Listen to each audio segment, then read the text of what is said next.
Ready a boneless chicken. Then put the garlic.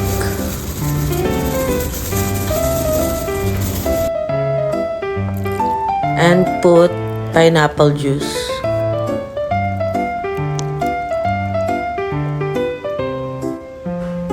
Then put oyster sauce. Depende sa inyo kung gaano karami yung gusto nyong ilagay.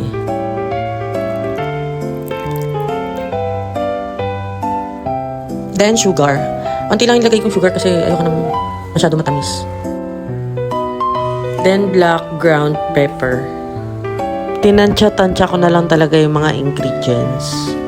Then nilagyan ko siya ng egg yellow, pampakulay.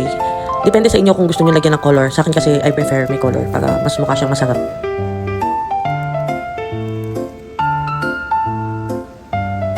Then onting salt and bechin. And that's it. Mimix mo na lang, okay na.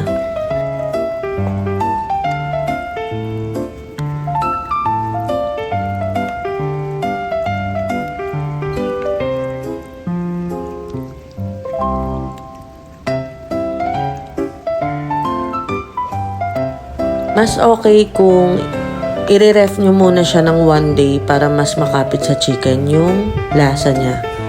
That's it. Follow for more. Thank you for watching.